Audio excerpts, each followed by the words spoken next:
평생 자식만 믿고 살았어요. 그런데 효도 여행이라던 그 바다에서 날 버리고 떠났습니다. 그 순간 깨달았죠. 이제 더는 참지 않겠다고. 자식에게 버림받은 할머니의 반격. 지금부터 참교육한 할머니 사연 시작합니다. 부산 용호동 언덕배기 낡은 철제대문 앞에서 한복수는 잠시 숨을 골랐습니다. 73살의 나이에도 이 비탈길을 오르내리는 건 여전히 쉽지 않았어요. 손에 든 비닐봉지 2개가 묵직하게 팔을 당겼죠. 시장에서 사온 배추와 무 그리고 냉동 명태 1마리. 오늘도 혼자 먹을 반찬거리였습니다. 대문을 열고 들어서자 좁은 마당 한쪽에 화분들이 보였어요. 복순이 유일하게 공들이는 취미였죠. 고추와 상추, 쑥갓이 빼곡하게 자라고 있었습니다. 현관문을 열기 전 그녀는 습관처럼 우편함을 확인했어요. 관리비 고지서와 마트 전단지 사이에 하얀 봉투 하나가 끼어 있었습니다. 발신인은 아들 도연이었죠. 봉투를 뜯지 않은 채 복수는 집 안으로 들어갔어요. 거실 탁자 위엔 이미 지난달 편지가 그대로 놓여 있었습니다. 읽지 않았죠. 읽을 필요가 없었어요. 내용은 뻔했으니까요. 돈 이야기였을 겁니다. 복수는 부엌에 장을 풀어놓고 가스레인지에 물을 올렸어요. 된장찌개 끓이는 냄새가 집안을 채우기 시작했죠. TV를 켜자 저녁 뉴스가 흘러나왔습니다. 부산 앞바다 날씨, 오늘도 맑음. 그녀는 소파에 앉아 무심히 화면을 바라봤어요. 그때 현관 초인종이 울렸습니다. 복수는 고개를 돌렸어요. 누가 올 시간이 아니었죠. 택배도 아니고 관리인도 아니었습니다. 천천히 일어나 현관으로 향했어요. 문구멍으로 내다보니 며느리 세린이 서 있었습니다. 손에는 과일 상자를 들고 있었죠. 복수는 잠시 망설였어요. 세린과는 1년에 한두 번 정도 마주칠까 말까 했습니다. 명절에도 아들 내외는 바쁘다며 잘 내려오지 않았죠. 그런 며느리가 혼자 이 시간에 찾아온 건 처음이었어요. 문을 열자 세린이 환하게 웃었습니다. 어머님, 오랜만이에요. 깜짝 방문 드려서 죄송해요. 복수는 말없이 고개만 끄덕였어요. 세린은 자연스럽게 안으로 들어왔습니다. 거실에 과일 상자를 내려놓고 주위를 둘러보더니 작은 감탄을 흘렸죠. 여전히 깔끔하게 사시네요. 혼자 계시는데 대단하세요. 복수는 아무 대꾸 없이 부엌으로 가서 물을 따라 내왔어요. 세린은 소파에 앉아 가방에서 뭔가를 꺼냈습니다. 여행 팸플릿이었죠. 어머님, 사실 오늘 드릴 말씀이 있어서 왔어요. 세린은 팸플릿을 펼쳤습니다.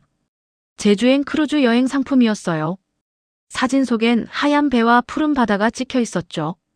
도연 오빠랑 제가 어머님께 효도 여행 선물 드리려고요. 사흘 동안 배 타고 제주 갔다 오는 거예요. 전부 저희가 준비했어요. 복수는 팸플릿을 받아들었습니다. 글씨가 작아 잘 보이지 않았죠. 하지만 그녀는 팸플릿보다 며느리의 표정을 더 오래 들여다봤어요. 세린의 눈빛은 평소보다 유난히 밝았습니다. 너무 밝았죠. 도연이는 왜 안 왔어? 복순의 목소리는 낮고 조용했습니다. 오빠는 회사 일이 바빠서요. 대신 제가 모시고 가려고요. 어머님이랑 단둘이 여행 가면 얼마나 좋을까 싶어서요. 세린은 여전히 웃고 있었어요. 그 웃음이 복순의 가슴 한쪽을 불편하게 눌렀습니다. 복순은 팸플릿을 탁자 위에 내려놓았어요. 그리고 세린을 똑바로 바라봤습니다. 갑자기 왜 이래? 무슨 일 있어? 세린의 미소가 잠깐 흔들렸어요. 하지만 곧 다시 고개를 저으며 말했습니다. 아니에요, 어머님. 그냥 그동안 잘 못 챙겨드린 것 같아서요. 이번엔 정말 좋은 기회니까 함께 가요. 출발은 다음 주 금요일이에요. 복수는 대답하지 않았습니다. 다만 창밖을 바라봤죠. 저 멀리 용호동 바다가 어스름하게 보였어요. 평생 이 언덕에서 바다를 내려다보며 살았지만 배를 타본 적은 단 한 번도 없었습니다. 일주일은 금방 지나갔습니다. 복수는 그 사이 세린에게서 3번의 전화를 받았어요. 짐은 많이 안 싸셔도 된다는 말, 편한 신발을 챙기라는 말, 그리고 여권 대신 신분증만 있으면 된다는 말. 세린의 목소리는 언제나 밝고 친절했죠. 하지만 복순의 마음속 불안은 가시지 않았습니다. 금요일 아침, 복수는 작은 캐리어 하나를 꾸렸어요. 속옷 몇 벌과 얇은 카디건, 세면도구가 전부였습니다. 거울 앞에 서서 머리를 빗다가 문득 멈췄죠. 거울 속 자신의 얼굴이 낯설게 느껴졌어요. 언제부터 이렇게 주름이 깊어졌을까요? 현관문을 잠그기 전 복수는 방 안을 한 바퀴 돌아봤습니다. 탁자 위에 통장들, 서랍 속 도장, 옷장 깊숙이 넣어둔 부동산 서류 봉투, 모두 제자리에 있었어요. 그녀는 잠시 망설이다가 통장 한 권을 꺼내 가방 안쪽 주머니에 넣었습니다. 왜 그랬는지 스스로도 잘 몰랐죠. 부산항 국제여객 터미널 앞에서 세린이 기다리고 있었어요. 하얀 원피스에 선글라스를 낀 모습이 여느 며느리들처럼 화사했습니다. 어머님, 여기에요. 세린이 손을 흔들었어요. 복수는 캐리어를 끌고 천천히 다가갔습니다. 세린은 캐리어를 받아들며 환하게 웃었죠. 짐 정말 적게 싸셨네요. 배 안에 다 있으니까 괜찮아요. 터미널 안은 사람들로 붐볐습니다. 가족 단위 여행객들, 젊은 연인들, 친구끼리 온 노인들까지 모두 들뜬 표정이었어요. 복순만 유일하게 굳은 얼굴로 서 있었습니다. 체크인 카운터에서 세린이 서류를 제출했어요. 직원이 신분증을 확인하고 승선권 2장을 건넸습니다. 복수는 자신의 승선권을 받아 들여다봤어요. 이름, 생년월일, 객실 번호, 비동 215호. 글씨가 흐릿하게 보였죠. 어머님, 제 팔 잡으세요. 사람 많아서 헷갈려요. 세린이 복순의 팔을 끼웠습니다. 복순은 그 손길이 묘하게 차갑다고 느꼈어요. 하지만 거부하지 않았습니다. 두 사람은 승선 게이트를 통과했죠. 크루즈는 생각보다 컸습니다. 하얀 선체가 햇빛에 반짝이며 거대하게 서 있었어요. 사람들은 저마다 휴대폰을 꺼내 사진을 찍었습니다. 복순도 한번 올려다봤지만 그저 막연한 두려움만 느껴졌죠. 선내로 들어서자 화려한 로비가 펼쳐졌어요. 샹들리에가 달린 천장, 대리석 바닥, 피아노 연주 소리. 마치 호텔 같았습니다. 세린은 안내 지도를 펼쳐보며 복순을 이끌었어요. 우리 방은 2층이에요. 엘리베이터 타요. 객실 문을 열자 깔끔한 트윈 룸이 나타났습니다. 창문 너머로 부산항이 내려다 보였어요. 복수는 침대 끝에 앉아 가방을 내려놓았습니다. 세린은 짐을 풀며 말했죠. 어머님, 오늘은 출항하고 저녁 먹으면 돼요. 내일부터 본격적으로 구경하는 거예요. 복수는 고개를 끄덕였어요. 하지만 가슴 한쪽이 계속 무거웠습니다. 오후 3시 크루즈가 출항했어요. 백고동 소리와 함께 배가 천천히 움직이기 시작했습니다. 사람들은 갑판으로 나가 손을 흔들었죠. 복순도 세린의 권유로 갑판에 나갔지만 난간을 붙잡은 채 멍하니 서 있을 뿐이었습니다. 부산항이 점점 멀어졌어요. 언덕 위 집도 시장도 모든 게 작아졌습니다. 세린이 복순의 어깨를 토닥였어요. 어머님, 휴대폰 주세요. 사진 찍어드릴게요. 복순은 가방에서 낡은 스마트폰을 꺼냈습니다. 세린이 받아들더니 몇 장 사진을 찍었어요. 그리고 자연스럽게 말했죠. 어머님, 바닷바람 때문에 휴대폰 고장나는 경우가 많대요. 제가 방에 보관해 둘게요. 필요하면 언제든 말씀하세요. 복수는 잠시 망설였습니다. 하지만 세린의 환한 미소 앞에서 거절할 수 없었어요. 그렇게 그녀의 휴대폰은 며느리의 가방 속으로 들어갔습니다. 저녁 식사 시간, 뷔페 레스토랑은 사람들로 가득했어요. 복수는 식욕이 없었지만 세린이 떠다 준 음식을 조금씩 먹었습니다. 세린은 계속 밝게 웃으며 이야기했죠. 내일 일정, 배 안 시설, 제주도 풍경. 하지만 복순의 귀엔 하나도 들어오지 않았어요.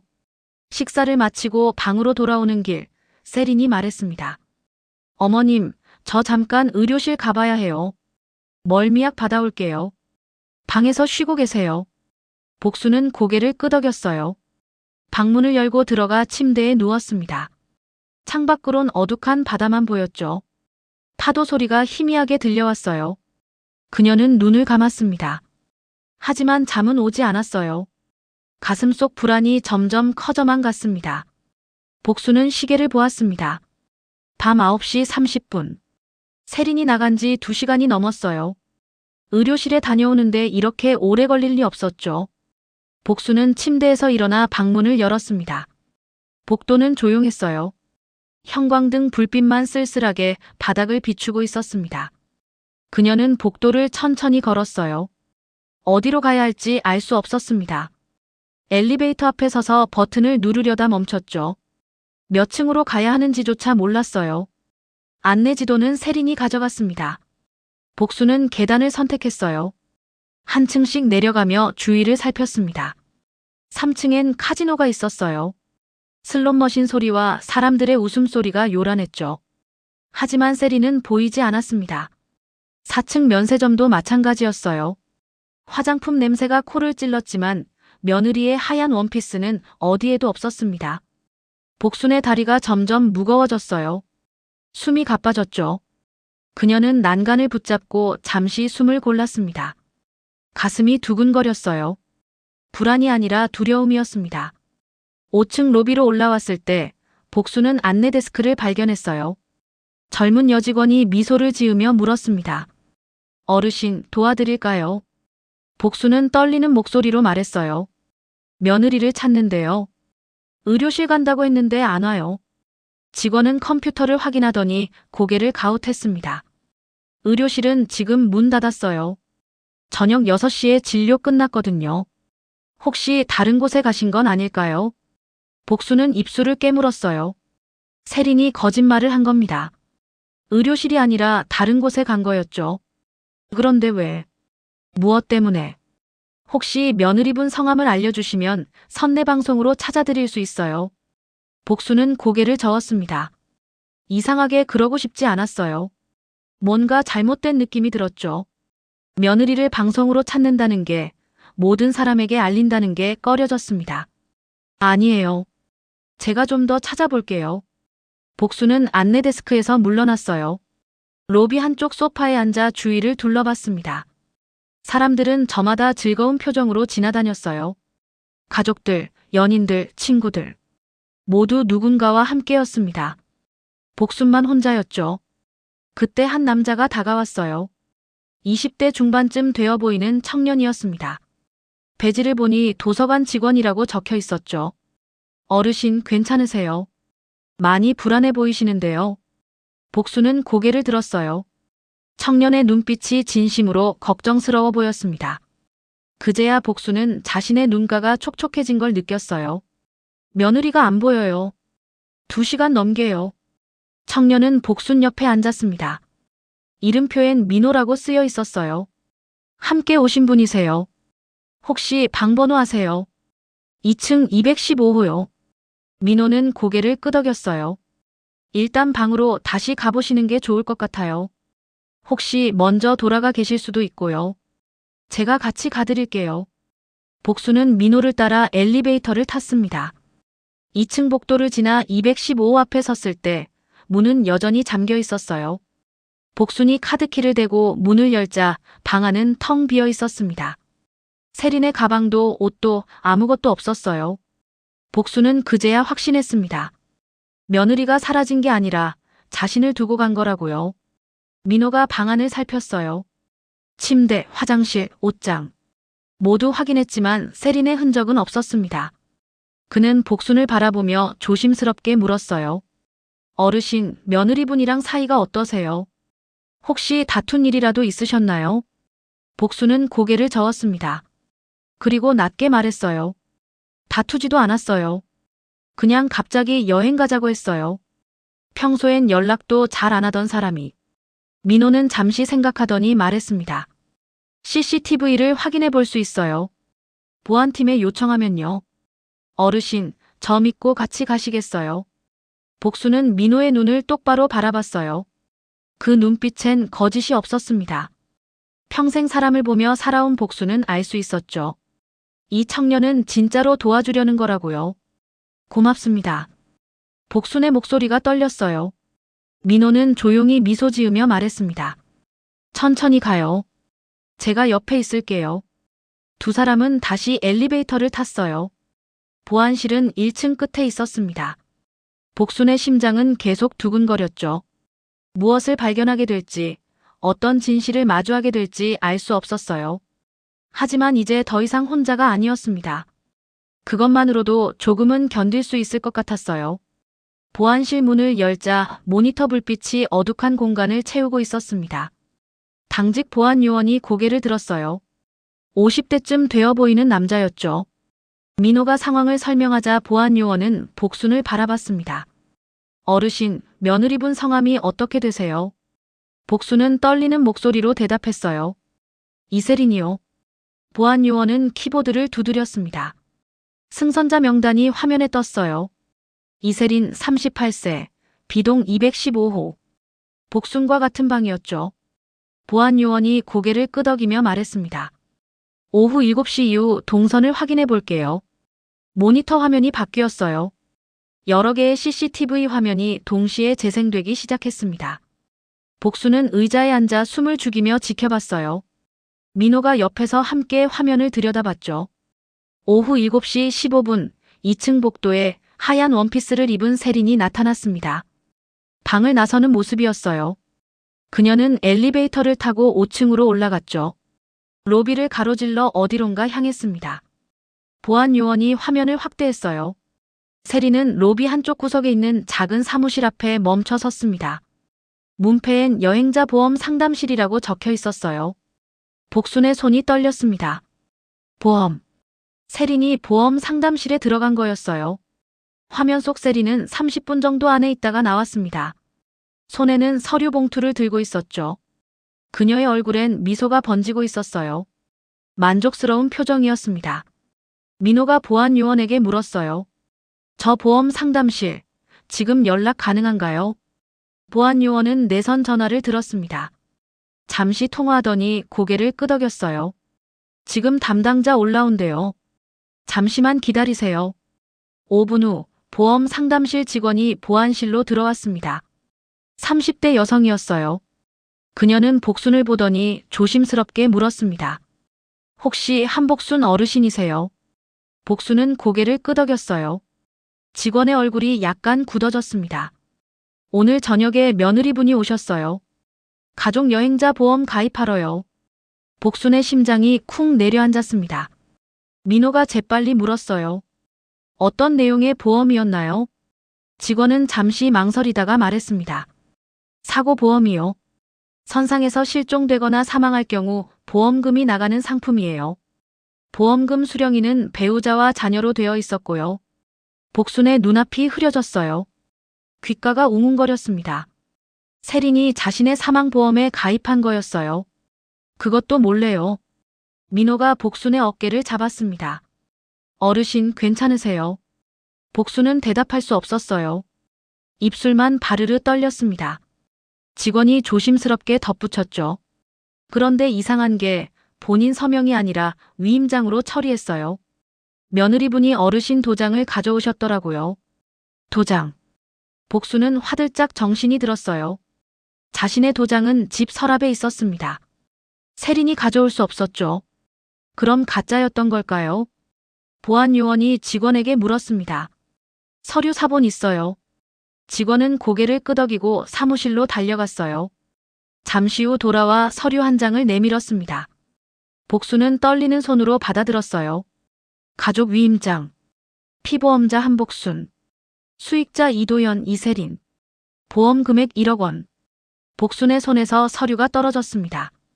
민호가 서류를 주워들고 찬찬히 읽었어요. 그의 얼굴이 점점 굳어졌습니다. 그는 복순을 바라보며 조용히 말했죠. 어르신, 이거 계획적인 것 같아요. 복순은 알고 있었어요. 머리로는 이미 다 이해했습니다. 아들 도연과 며느리 세린이 자신을 크루즈에 태워 사고로 위장해 죽이려 했던 거예요.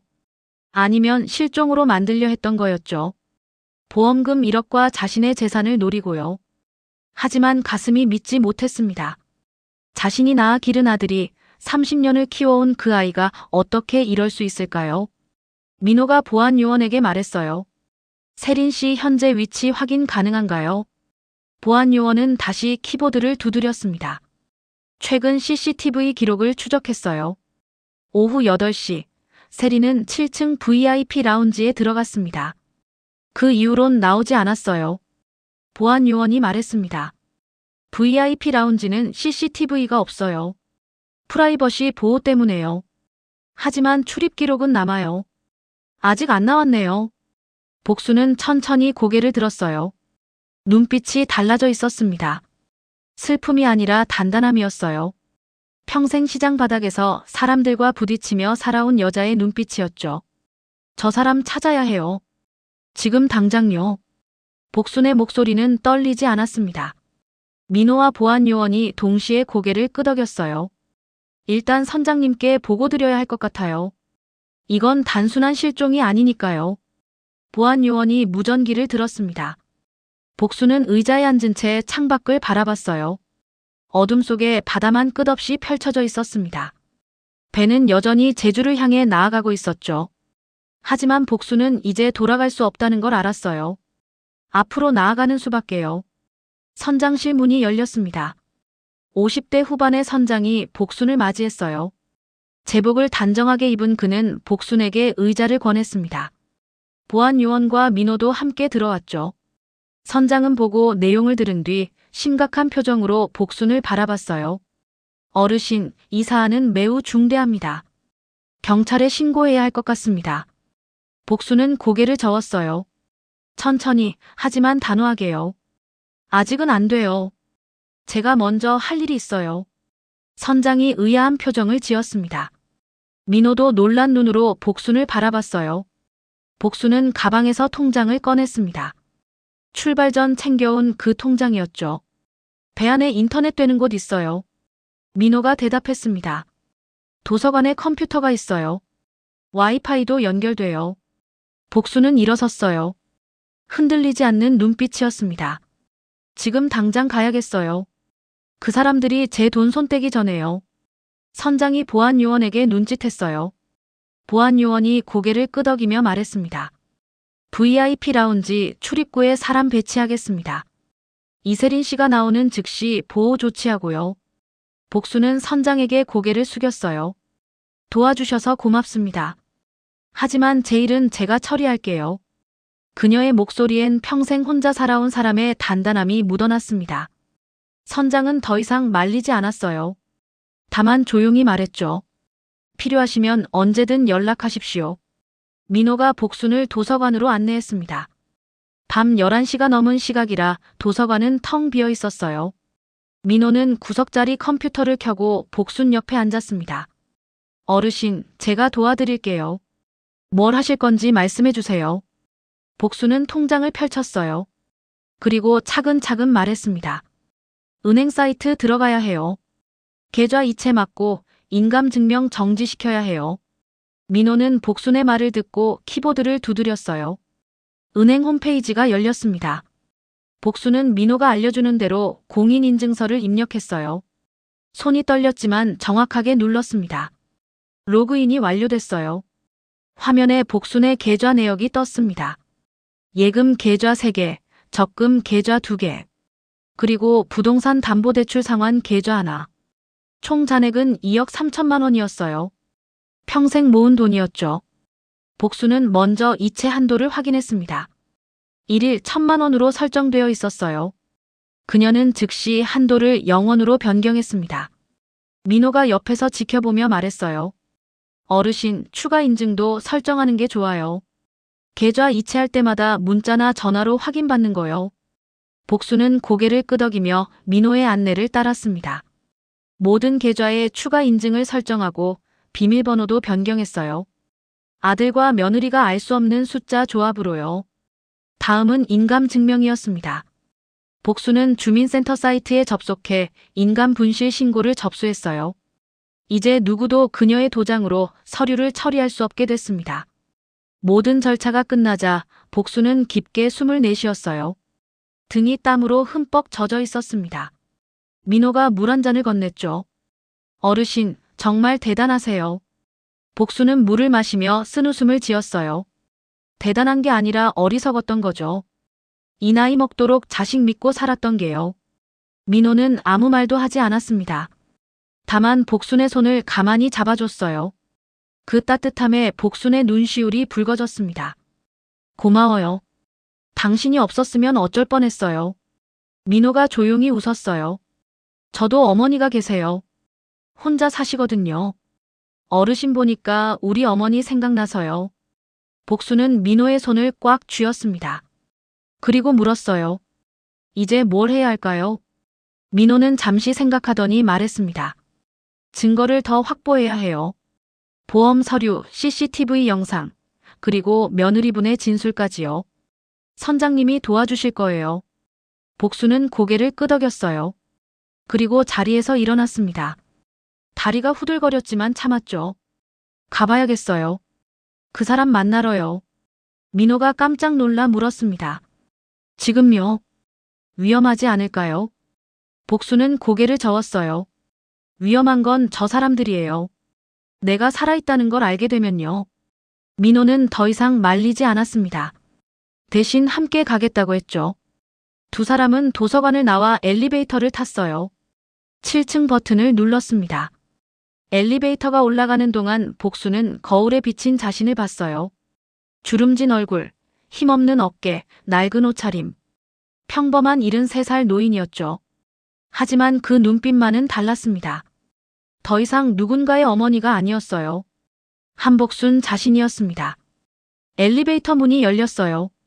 VIP 라운지 입구에 보안 요원이 서 있었습니다.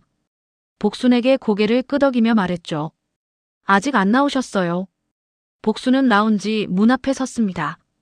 손을 들어 문을 밀기 직전 그녀는 잠시 멈췄어요. 그리고 생각했습니다. 저 문 너머엔 자신을 죽이려 했던 며느리가 있다고요. 그런데도 가슴 한쪽이 아팠습니다. 그게 가족이라는 이름의 무게였죠. 하지만 복수는 문을 밀었어요. 이제 더 이상 물러설 곳은 없었으니까요. VIP 라운지는 조용했습니다. 은은한 조명 아래 가죽 소파들이 놓여 있었고 한쪽엔 바 카운터가 보였어요. 그리고 창가 자리에 세린이 앉아 있었습니다. 샴페인 잔을 들고 누군가와 통화 중이었죠. 복순이 다가가자 세린의 목소리가 들려왔어요. 응, 다 처리했어. 보험도 가입했고. 내일 아침에 가판으로 데려가면 돼. 난간 근처에서 사진 찍는 척하다가 어머님 연세도 있으시고 다리도 불편하시니까 충분히 가능해. 복순의 가슴이 철렁 내려앉았습니다. 세린은 계속 말했어요. 걱정 마. 사고처럼 보이게 할 거야. CCTV도 없는 구간 확인해뒀어. 그럼 보험금이랑 어머님 재산 다 우리 거지. 회사 빚도 갚고 새로 시작할 수 있어. 전화 너머에서 남자 목소리가 들렸습니다. 도연이었어요. 복수는 주먹을 꽉 쥐었습니다. 손톱이 손바닥을 파고들었죠. 세린은 통화를 끊고 샴페인을 한 모금 마셨어요. 그때 복순이 입을 열었습니다. 계획이 그랬구나. 세린이 화들짝 놀라 고개를 돌렸어요. 샴페인 잔이 손에서 미끄러져 바닥에 떨어졌습니다. 유리가 산산이 깨지며 흩어졌죠. 어머님. 어떻게 여기를? 복수는 천천히 다가갔습니다. 세린은 자리에서 일어나 뒷걸음질 쳤어요. 얼굴이 하얗게 질렸습니다. 의료실 간다며 거짓말했지. 보험 가입하러 간 거였어. 내 이름으로, 내 도장 위조해서. 세린이 당황한 표정으로 손을 내저었어요. 아니에요, 어머님. 오해세요. 그냥 혹시 모를 사고에 대비한 거였어요. 복수는 웃었습니다. 차갑고 쓴 웃음이었어요. 사고를 대비한 게 아니라 사고를 만들려고 한 거지. 내일 아침 가판에서. 세린의 얼굴에서 혈색이 완전히 사라졌습니다. 입술이 파르르 떨렸어요. 민호가 입구에서 보안 요원들을 불러들였습니다. 3명의 보안 요원이 라운지 안으로 들어왔죠. 세린은 사방을 둘러보다가 복순에게 무릎을 꿇었어요. 어머님, 죄송해요. 제발 용서해 주세요. 오빠가 도연 오빠가 빚 때문에 너무 힘들어해서요. 회사가 망하기 직전이었어요. 저희도 어쩔 수 없었어요. 복수는 세린을 내려다봤습니다. 눈물을 흘리는 며느리를 보면서도 가슴은 조금도 흔들리지 않았어요. 어쩔 수 없으면 사람을 죽여도 돼. 세린이 고개를 들었어요. 복순의 눈빛에서 용서 같은 건 찾을 수 없었습니다. 내가 평생 일해서 모은 돈이야. 시장 바닥에서 비 맞고 눈 맞으며 모은 돈이에요. 그걸 빼앗으려고 사람 목숨까지 빼앗으려 했어. 세린이 다시 바닥에 이마를 찧었습니다. 잘못했어요. 정말 잘못했어요. 다시는 안 그럴게요. 복수는 보안 요원을 향해 고개를 끄덕였어요. 보안 요원들이 세린을 일으켜 세웠습니다. 세린이 발버둥 치며 소리쳤죠. 어머님, 어머님 제발요. 저희도 살아야 해요. 제발. 복수는 등을 돌렸습니다. 더 이상 보고 싶지 않았어요. 세린의 울부짖음이 뒤에서 들려왔지만 복수는 멈추지 않았습니다. 라운지를 나와 복도에 섰을 때 복순의 다리가 풀렸어요. 민호가 얼른 부축했습니다. 어르신 괜찮으세요? 복수는 고개를 저었어요. 괜찮지 않았습니다. 가슴이 찢어지는 것 같았죠. 하지만 울지 않았어요. 이미 눈물은 다 말라버렸으니까요. 민호는 복순을 의자에 앉혔습니다. 그리고 물 한 병을 건넸어요. 복수는 물을 마시며 창밖을 바라봤습니다. 여전히 칠흑 같은 바다였어요. 보안 요원이 다가왔습니다. 어르신, 선장님께서 새벽에 제주 해경에 연락하신대요. 도착하는 즉시 경찰 조사 들어갈 겁니다. 복수는 고개를 끄덕였어요. 그리고 조용히 물었습니다. 제 아들한테도 연락하나요? 보안 요원이 고개를 숙였습니다. 공범 혐의가 있으니까요. 피할 수 없을 겁니다. 복수는 눈을 감았어요. 아들 얼굴이 떠올랐습니다. 갓난아기였을 때, 초등학교 입학식 때, 대학 졸업식 때. 모든 순간에 그녀는 옆에 있었어요. 하지만 아들은 결국 어머니를 버렸습니다. 아니, 죽이려 했죠. 민호가 조심스럽게 물었어요. 어르신, 방으로 가실래요? 많이 힘드시죠? 복수는 고개를 저었습니다. 그리고 천천히 일어섰어요. 아니요. 갑판에 나가고 싶어요. 민호와 보안 요원이 놀란 표정을 지었습니다. 복수는 담담하게 말했죠. 내일 저 사람들이 날 떨어뜨리려던 그곳, 지금 가보고 싶어요. 민호는 더 이상 묻지 않았습니다. 그저 복순의 팔을 잡아주며 함께 엘리베이터를 탔어요. 8층 갑판으로 올라갔습니다. 갑판 문을 열자 차가운 바람이 얼굴을 때렸어요. 복수는 난간까지 천천히 걸어갔습니다. 아래를 내려다보니 까만 바다가 출렁이고 있었죠. 여기서 떨어졌다면 살아남을 수 없었을 겁니다. 하지만 복수는 두렵지 않았어요. 오히려 후련했습니다. 자신이 살아있다는 게, 스스로를 지켰다는 게 자랑스러웠죠. 민호가 옆에 섰습니다. 두 사람은 말없이 바다를 바라봤어요. 멀리 수평선 너머로 희미한 불빛이 보였습니다. 제주도였어요. 제주 도착은 새벽 6시였습니다. 크루즈가 항구에 닿자마자 경찰과 해경이 승선했어요. 복수는 민호와 함께 선장실에서 기다리고 있었습니다. 밤새 한숨도 자지 못했지만 눈은 또렷했죠. 형사 2명이 들어왔습니다.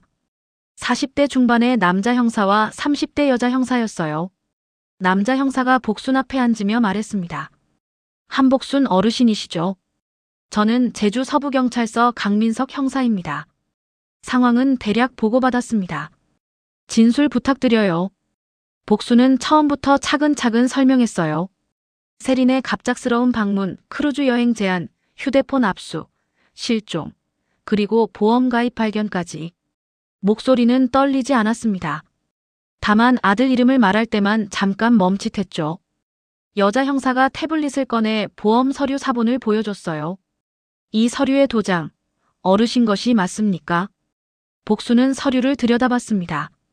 인형이 흐릿했어요. 자신의 도장과 비슷했지만 미묘하게 달랐습니다. 비슷하게 만든 거예요. 제 진짜 도장은 집에 있어요. 어제 분실 신고도 했고요. 강 형사가 고개를 끄덕였습니다. 위조 도장 사용, 사문서 위조, 그리고 살인 예비 혐의를 적용할 수 있을 것 같습니다. 며느리분은 현재 선내 격리실에 있고요. 복순이 조용히 물었어요. 제 아들은요? 강 형사가 잠시 망설이다 대답했습니다. 부산 경찰이 오늘 아침 자택으로 출동했습니다. 곧 연행될 겁니다. 복순의 손이 미세하게 떨렸어요. 민호가 옆에서 그 손을 가만히 잡아줬습니다. 어르신 괜찮으세요? 복순은 고개를 끄덕였어요. 괜찮지 않았지만 견뎌야 했습니다. 여자 형사가 조심스럽게 물었습니다. 어르신, 혹시 아드님과 통화하실 의향 있으세요? 지금 부산 경찰이 대기 중인데 아드님이 어머님과 꼭 통화하고 싶다고 하더라고요. 복수는 잠시 생각했습니다. 가슴 한쪽이 무너져 내리는 것 같았어요. 하지만 고개를 끄덕였습니다. 통화하겠어요. 여자 형사가 휴대폰을 건넸어요. 스피커폰이 켜져 있었습니다. 잠시 후 도연의 목소리가 흘러나왔죠. 엄마. 엄마 나야. 복수는 입술을 깨물었습니다. 평생 들어온 목소리였어요. 하지만 이젠 낯설게 느껴졌습니다. 엄마 미안해. 정말 미안해. 나도 어쩔 수 없었어. 회사가 망하면 우리 가족이 다 거리에 나앉는 거였어. 그래서 그런 생각을 한 거야. 복수는 아무 말도 하지 않았어요. 도연의 목소리가 점점 다급해졌습니다. 엄마, 제발 고소 취하해줘. 응, 나 감옥 가면 안 돼. 엄마, 나 내 아들이잖아. 내가 낳아준 아들이야. 복순의 눈에서 눈물이 흘러내렸습니다. 하지만 목소리는 단호했어요. 내가 낳았지. 30년을 키웠고 대학 보내려고 밤낮으로 일했어. 내가 아프면 병원비 벌려고 시장에서 하루 15시간씩 일했지. 도연이 흐느끼기 시작했습니다. 엄마 미안해. 진짜 미안해. 복수는 눈물을 닦았어요. 그리고 천천히 말했습니다. 근데 넌 그 엄마를 죽이려 했어. 돈 때문에. 빚 갚으려고. 엄마, 나도 미쳤었어. 정신이 없었어. 제발 한 번만 용서해줘. 복수는 고개를 저었어요. 전화기 너머 아들은 볼 수 없었지만 그녀는 분명히 고개를 저었습니다. 못해. 용서 못해. 넌 이미 내 아들이 아니야. 엄마. 도연의 목소리가 비명처럼 터져나왔습니다. 하지만 복수는 계속 말했어요. 오늘부터 난 내 엄마가 아니야. 너도 내 아들이 아니고. 우리 남이야. 엄마 제발. 제발 그러지 마. 복수는 전화기를 내려다봤습니다. 눈물이 화면 위로 떨어졌어요. 변호사 통해서 상속 배제 신청할 거야. 접근 금지 명령도 받을 거고. 다신 내 앞에 나타나지 마. 평생. 복수는 전화를 끊었습니다. 손이 부들부들 떨렸어요. 민호가 그 손을 꽉 잡아줬습니다. 어르신 잘하셨어요. 복수는 울음을 터뜨렸습니다. 억눌렀던 슬픔이 한꺼번에 쏟아져 나왔어요. 선장실 안의 모든 사람이 고개를 숙였습니다. 73살 노인의 울음은 그 누구도 위로할 수 없었죠. 한참을 운 뒤 복수는 눈물을 닦았어요. 그리고 강 형사를 바라봤습니다. 고소하겠어요. 끝까지 갈 거예요. 강 형사가 고개를 끄덕였습니다. 알겠습니다. 필요한 서류 준비해드리겠습니다. 오전 10시 복수는 크루즈에서 내렸습니다. 민호가 짐을 들어줬어요. 제주공항으로 가는 택시 앞에서 두 사람은 잠시 멈춰 섰습니다. 민호가 명함을 건넸어요. 어르신, 제 연락처예요. 부산 올라가시면 연락 주세요. 제가 할 수 있는 일 있으면 돕겠습니다.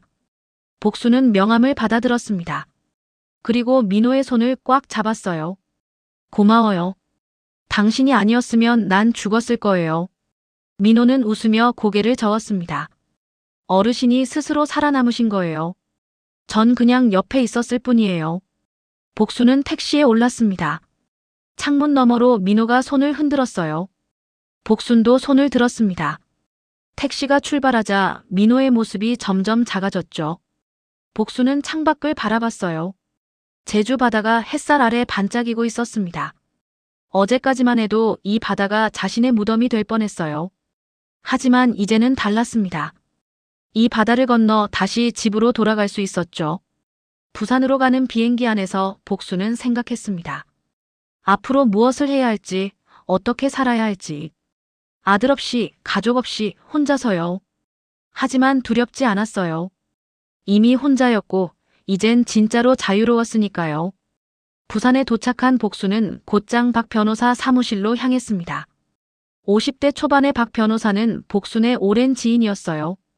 상가 임대차 계약 때마다 도움을 받았던 사람이었죠. 어르신, 정말 큰일 겪으셨네요. 박 변호사는 진지한 표정으로 서류를 펼쳤습니다. 복수는 차분하게 자초지종을 설명했어요. 변호사는 고개를 끄덕이며 메모를 했습니다. 일단 형사고소는 진행 중이시고요. 민사적으로는 상속배제 청구와 접근금지 가처분 신청을 하셔야 합니다. 복수는 고개를 끄덕였어요. 그리고 제 재산 보호할 방법도 알려주세요. 박 변호사가 잠시 생각하더니 말했습니다. 신탁을 추천합니다. 어르신 재산을 신탁회사에 맡기시면 임의로 처분할 수 없어요. 매달 생활비만 받으시는 구조로 만드는 거죠. 그럼 누구도 함부로 손 뗄 수 없습니다. 복수는 그날로 모든 절차를 시작했어요. 상속배제 신청서를 작성하고 접근금지 명령을 법원에 제출했습니다. 그리고 자신의 전 재산을 신탁 형태로 전환했죠. 이제 도연과 세리는 단 한 푼도 가져갈 수 없었습니다. 한 달 후 재판이 시작됐어요. 복수는 증인석에 섰습니다. 방청석에는 도연이 앉아 있었어요. 야윈 얼굴로 복순을 바라보고 있었죠. 하지만 복수는 눈길 한 번 주지 않았습니다. 검사가 물었어요. 피해자분께서는 피고인들을 용서할 의향이 있으십니까? 복수는 단호하게 대답했습니다. 없습니다. 끝까지 처벌받길 원합니다. 방청석에서 도연의 흐느끼는 소리가 들려왔어요. 복수는 고개를 돌리지 않았습니다. 다만 앞만 보고 증인석을 내려왔죠. 재판부는 세린에게 징역 3년, 도연에게 징역 2년을 선고했습니다. 살인 예비와 사기, 문서 위조 혐의가 모두 인정됐어요. 두 사람은 법정에서 끌려나갔습니다. 복수는 그 모습을 끝까지 지켜봤어요. 재판이 끝나고 법원 밖으로 나왔을 때 복수는 깊게 숨을 들이켰습니다. 가을바람이 차갑게 불어왔어요. 하지만 가슴은 후련했습니다. 그날 밤 복수는 용호동 집에 홀로 앉아 있었어요. 텅 빈 거실이 예전보다 넓어 보였습니다. 하지만 외롭지 않았어요. 오히려 평온했죠. 복수는 통장을 꺼내 들여다봤습니다. 신탁으로 전환한 뒤에도 사용 가능한 금액이 5천만 원 정도 남아 있었어요. 그녀는 오랫동안 생각했습니다. 이 돈으로 무엇을 할 수 있을지요? 며칠 후 복수는 용호동 언덕 아래 빈 건물 하나를 계약했습니다. 작은 2층 건물이었어요. 리모델링을 시작했죠. 1층은 공용 거실과 식당으로 2층은 작은 방 5개로 꾸몄습니다. 3달 후 바다가 든 하우스가 문을 열었어요. 가족에게 버림받거나 학대당한 노인들을 위한 쉼터였습니다. 복수는 직접 운영자가 됐죠. 첫 입소자는 78살 할머니였어요. 아들에게 맞고 쫓겨난 분이었습니다. 복수는 할머니의 손을 잡았어요. 이제 안전해요. 여기선 아무도 할머니 괴롭히지 않아요. 할머니가 눈물을 흘렸습니다. 복순도 함께 울었어요. 서로의 아픔을 아는 사람들이었죠. 바다가 든 하우스는 입소문을 타기 시작했습니다. 복순의 이야기가 지역 신문에 실렸고 곧 방송국에서도 연락이 왔어요. 부산 지역 방송의 다큐멘터리 촬영 요청이었습니다. 촬영 당일 복수는 바다가 든 하우스 거실에 앉아 인터뷰를 했어요. 카메라 앞에서도 그녀는 담담했습니다. 기자가 물었습니다. 어르신, 아드님을 용서하실 생각은 없으신가요? 복수는 잠시 창밖을 바라봤어요. 저 멀리 바다가 보였습니다. 그리고 천천히 말했죠. 용서는 피해자의 의무가 아니에요. 선택이죠. 전 선택하지 않기로 했습니다. 기자가 다시 물었어요. 하지만 가족인데요. 힘들지 않으세요? 복수는 고개를 저었습니다. 가족이라는 이름이 폭력을 정당화할 순 없어요. 저는 그걸 배웠습니다. 마지막 질문이 나왔습니다. 이제 어르신에게 가장 중요한 건 무엇인가요? 복수는 미소 지었어요. 오랜만에 진심으로 웃는 얼굴이었습니다. 나 자신이요. 돈보다 더 중요한 건 내가 나를 믿는 일입니다. 바닷길에서 잃어버린 건 가족의 믿음이었지만 되찾은 건 제 인생이었어요. 방송이 나간 뒤 바다가 든 하우스엔 후원금이 모이기 시작했어요. 자원봉사자들도 찾아왔습니다. 민호도 부산에 내려와 주말마다 어르신들과 시간을 보냈죠. 어느 봄날 오후 복수는 바다가 든 하우스 옥상에 올라갔어요. 화분들이 줄지어 놓여 있었습니다. 고추, 상추, 쑥갓, 그리고 새로 심은 토마토 모종까지. 복수는 물을 주며 하나하나 살폈습니다. 민호가 옥상으로 올라왔어요. 어르신, 오늘 신규 입소자 한 분 더 오신대요. 복수는 고개를 끄덕이며 웃었습니다. 그래요. 방 하나 더 준비해야겠네요. 민호가 난간에 기대어 바다를 바라봤어요. 어르신 행복하세요. 복수는 물뿌리개를 내려놓고 민호 옆에 섰습니다. 두 사람은 말없이 바다를 바라봤어요. 햇살이 파도 위에서 반짝이고 있었습니다. 행복이 뭔지는 모르겠어요. 근데 후회는 없어요. 이제 내 이름으로 살고 있으니까요. 바람이 불어왔어요. 복순의 하얀 머리카락이 흩날렸습니다. 그녀는 눈을 감고 바람을 느꼈어요. 74년을 살면서 처음 맛보는 자유였습니다. 그날 이후 한복순은 더 이상 누군가의 어머니로 불리지 않았어요. 바다가 든 하우스의 복순 선생님, 용호동 언덕의 복순 씨, 혹은 그냥 복순으로 불렸습니다. 그리고 그것으로 충분했죠. 바닷길에서 끊긴 전화. 그 순간 그녀는 결국 자신을 구한 사람이 되었습니다. 그리고 이제는 다른 사람들도 구하고 있었어요. 자신처럼 가족이라는 이름의 폭력에서 벗어나려는 사람들을요. 봄볕 아래 바다가 든 하우스는 따뜻했습니다. 그리고 복순의 얼굴엔 평화가 깃들어 있었어요. 좋아요와 구독은 저에게 큰 힘이 됩니다. 좋아요와 구독 부탁드립니다.